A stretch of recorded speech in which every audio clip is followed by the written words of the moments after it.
We finally reached the end of this Burp Suite series with the Burp Suite extender. Now let's get straight into it. Welcome to this room. The room will focus on Burp Suite's modular aspect, the exposed functionality which allows developers to craft additional modules for the framework. Now, as a reminder, in this Junior Hacker Penetration Tester, or whatever series is called, Junior Penetration Tester, this series is comprised of currently 38 videos, and the ones in the Burp Suite, so we reached Burp Suite over here and there's like 18 videos so far. This is going to be the 19th. So coding Burp modules is far out with the scope of this module, so we're not going to actually code anything here, but we will take a quick look at the API documentation as well as going over the typical process for adding new modules to the Burp Suite BApp store.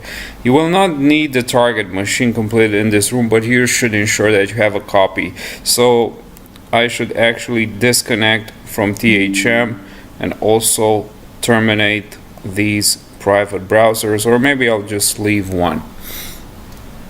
If you're using the attack box, make sure to start it now. I'm not using the attack box. Extender interface. Let's start by taking a look through the extender interface. The default view, so I have Burp Suite here and we are into the extender interface. We look into the extensions and they say that the default view gives us an overview of the extensions that we have loaded into Burp Suite. Now let's look into mine. So I have the Burp, and as you can see, the only ones that I have loaded is the JSON.js beautifier, the GraphQL Radar, which I use when I actually look into GraphQL applications, and there's also Autorize, which is by far the best thing ever. It actually efficientizes my work 500%, so to speak.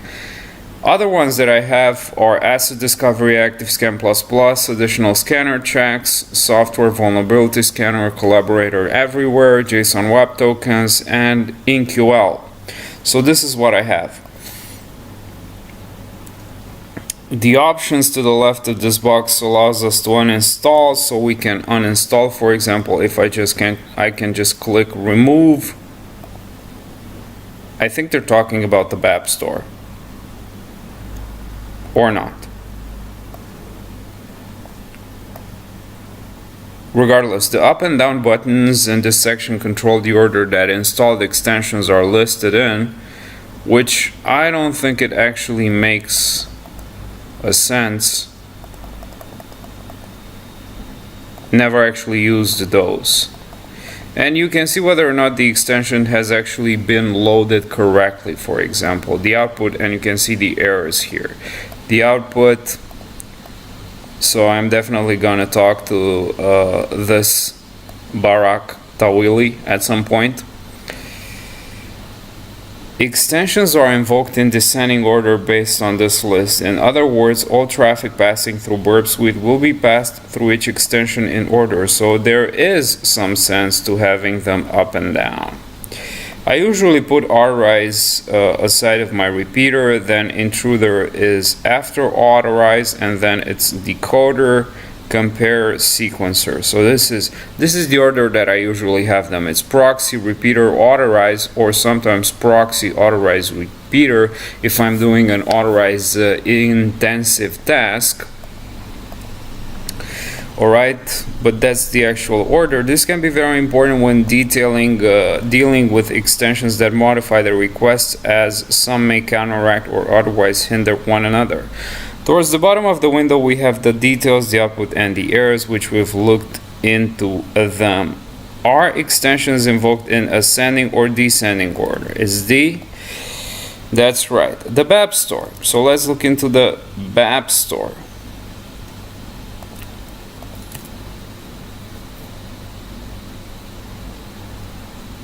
gives us a way to easily list official extensions and integrate them seamlessly with Burp Suite. Extensions can be written in a variety of languages, most common in Java or Python, which actually requires the Jython interpreter. So you have the Jython interpreter here. You have to actually folder for loading the modules and load location of the Jython standalone jar. And you have to actually have the location here, because if you have extensions that require Jython, you have to have the Python environment already set up. So let's start by installing a Java extension, the request timer extension written by Nick Taylor. Let's actually do that. What was it? Request timer. Let's install it. It's installed, which actually allows us to log the time that each request we send takes to receive a response. This can be extremely useful for discovering the presence of time-based vulnerabilities, such as time-based SQL injection, for example. Switch over to the BApp store, then search for request timer. There should only be one result. Yeah, so I actually did that. I installed it.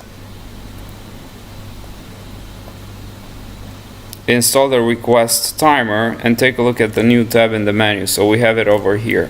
Completed. Look through the list of apps in the BApp store and install at least one that catches your fancy. So in this situation, I would actually tell you to go ahead and install Authorize. So it's not authorize, but it's authorize here.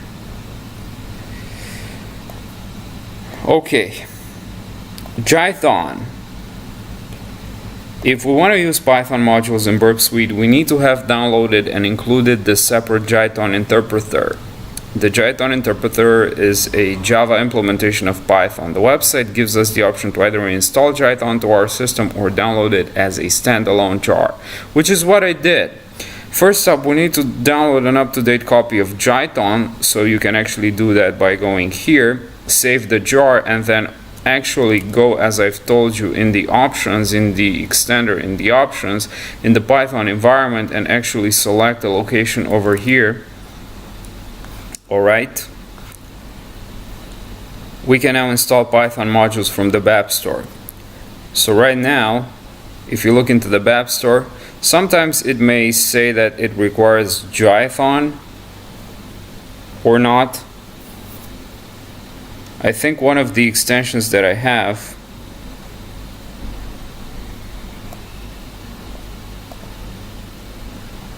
regardless,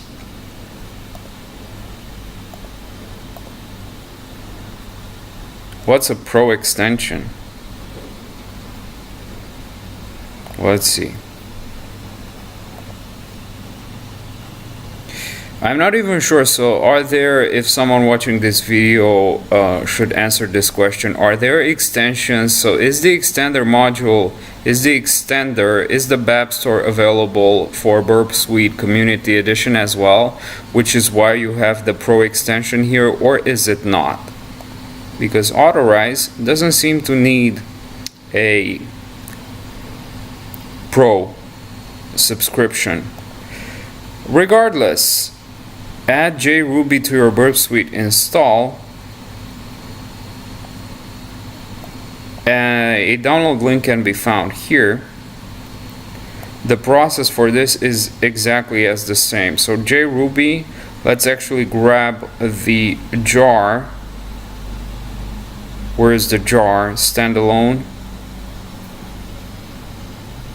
JRuby complete jar. So let's actually download that, save it onto our desktop, and then we go into Burp Suite. In the options, Ruby environment, we select from our desktop. We should be in our desktop. I have the Jython already there. So JRuby is unconfirmed. Why?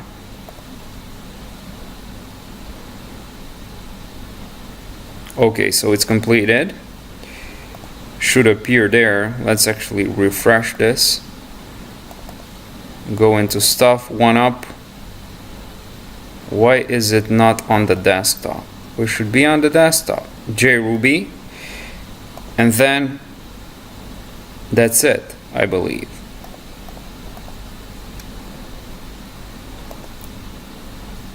Which is exactly what I did. So the Burp Suite API, whilst coding our own modules is far out with the scope of this module, it is worth looking briefly at it. Extender exposes a large number of API endpoints that new modules can hook up when integrating. So we can view the API subtab here, over here. Each item in the list on the left documents a different API endpoint, so we have different API endpoints that we actually can use and that actually people use when coding extensions in here,